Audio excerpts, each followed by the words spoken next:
नमस्कार दोस्तों, defence show में आपका स्वागत है।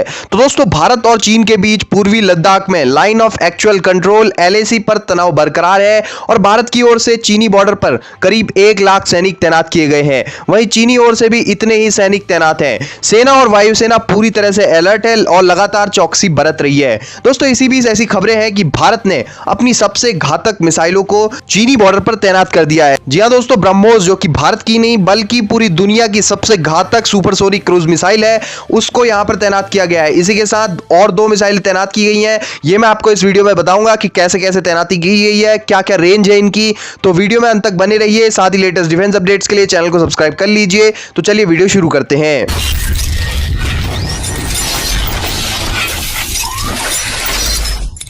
तो दोस्तों, इसी बीच ऐसी खबरें हैं कि भारत चीन तनाव के बीच भारत की तरफ से चीन की किसी भी गुस्ताखी का जवाब देने के लिए ब्रह्मोस और निर्भय क्रूज मिसाइल के अलावा जमीन से हवा में मार करने वाली यानी कि surface to air Akash missile को भी तैनात कर दिया गया है। भारत और चीन के बीच टकराव को अब लगभग 150 दिन होने वाले हैं और दोनों देशों के सैनिक बस 2 किलोमीटर के दायरे में आमने सामने हैं कई पॉइंट्स पर। यहां दोस्तों, ब्रह्मोस क्रूज मिसाइल जो कि भारत ही नहीं बल्कि पूरी दुनिया में सुपरसोनिक क्रूज मिसाइल की कैटेगरी में सबसे घातक मिसाइल मानी जाती है और उसको तैनात कर दिया है भारत ने। ब्रह्मोस क्रूज मिसाइल की रेंज 500 किलोमीटर है। भारत की तरफ से यह मिसाइलें तब तैनात की गई है जब चीन की पीपल्स लिबरेशन आर्मी ने सिनजियांग और तिब्बत क्षेत्र में मिसाइलों को तैनात करना शुरू कर दिया है।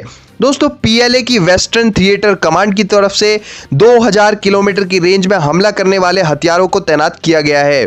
साथ ही तिब्बत और सिनजियांग में टकराव शुरू होने के तुरंत बाद ही आकाश मिसाइलों की तरह ही मिसाइलों को तैनात कर दिया गया है। ब्रह्मोस मिसाइल को सुखोई के साथ भी लॉन्च किया जा सकता है। दोस्तों, सुखोई इंडियन एयरफोर्स का पहला फाइटर जेट है जिसे ब्रह्मोस मिसाइल से लैस किया गया है। इसी के साथ साथ दोस्तों, ब्रह्मोस मिसाइल भारत ही नहीं बल्कि पूरी दुनिया में बेहद घातक होने के लिए प्रसिद्ध है और भारत और रशिया के जॉइंट वेंचर से यह मिसाइल बनी है। सुपरसोनिक क्रूज मिसाइल में अब तक की सबसे डेडली मिसाइल है दोस्तों दुनिया की। तो इसी के साथ इसको तैनात कर दिया गया है जो कि भारत को एक एडवांटेज देता है। इसके बाद दोस्तों, निर्भय मिसाइल तैनात की गई है जो कि भारत की बनी हुई मिसाइल है। 800 किलोमीटर रेंज वाली निर्भय दोस्तों, सुपरसोनिक ब्रह्मोस मिसाइल को और निर्भय को जो कि एक सबसोनिक मिसाइल है उसको भी तैनात किया गया है। निर्भय की रेंज दोस्तों 800 किलोमीटर तक की है। इसे किसी भी बुरी स्थिति में निपटने के लिए तैयार किया गया है। दोस्तों, सोर्सेस की माने तो चीन की तरफ से यह तैनाती उसके कब्जे वाले अक्साई चीन तक ही सीमित नहीं है बल्कि काशगर, होटान, लहासा, नियांगिनी में भी तैनाती को बढ़ाया गया है। तो उसी को देखते हुए भारत ने भी उनको काउंटर करने के लिए इस तरह की मिसाइलें तैनात की हैं। दोस्तों, ब्रह्मोस भारत का सबसे घातक हथियार है। यह मिसाइल ना सिर्फ एयर टू एयर बल्कि सरफेस टू एयर भी हमला कर सकती है। दोस्तों, ब्रह्मोस मिसाइल 300 kg तक का वॉरेट ले जाने में सक्षम है। गलवान हिंसा के बाद चीनी सेनाओं की तरफ से एयर स्पेस में गतिविधियां काफी ज्यादा बढ़ गई थी।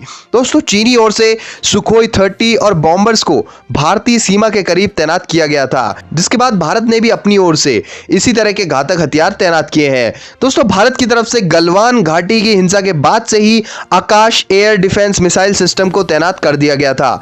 आकाश एयर डिफेंस सिस्टम 40 किलोमीटर के दायरे में हवा में मौजूद किसी भी टारगेट को आसानी से ध्वस्त कर सकता है। दोस्तों, यह मिसाइल सिस्टम कॉम्बैट एयरक्राफ्ट को कुछ ही सेकंड में निशाना बना सकता है। इसमें कुछ अपग्रेडेशन भी हुआ है। इसके बाद यह पहाड़ों में तैनाती के योग्य हो चुका है। या दोस्तों, इसे हाई एल्टीट्यूड सुटेबल करने के लिए इसमें कुछ अपग्रेड्स किए गए थे और जून में भारत सरकार के सूत्रों के हवाले से बताया गया था कि सेक्टर में लगातार चीन का निर्माण जारी है। दोस्तों, इंडियन आर्मी और एयरफोर्स दोनों की तरफ से ही एयर डिफेंस सिस्टम को तैनात कर दिया गया है ताकि चीनी एयरफोर्स और चीनी सेना के किसी भी दुस्साहस से निपटा जा सके।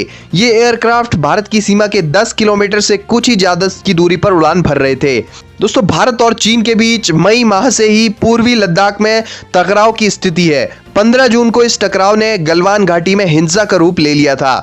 भारत के 20 जवान शहीद हुए थे जबकि 76 जवान घायल हो गए थे। जबकि चीन के कितने सैनिक मारे गए इसके बारे में कोई भी जानकारी नहीं आई चीन की ओर से, लेकिन US इंटेलिजेंस ने कोट किया था कि कम से कम 50 सैनिक चीनी सेना के मारे गए हैं और काफी ज्यादा नुकसान चीनी सेना को हुआ है। तो दोस्तों, फिलहाल बस 2 किलोमीटर के दायरे में ही दोनों सेनाओं के जवान आमने सामने हैं और भारत और चीन के कोर कमांडर की मीटिंग पिछले हफ्ते इस वादे के साथ बात खत्म हुई थी कि वे अगले कुछ दिनों में फिर से मिलेंगे।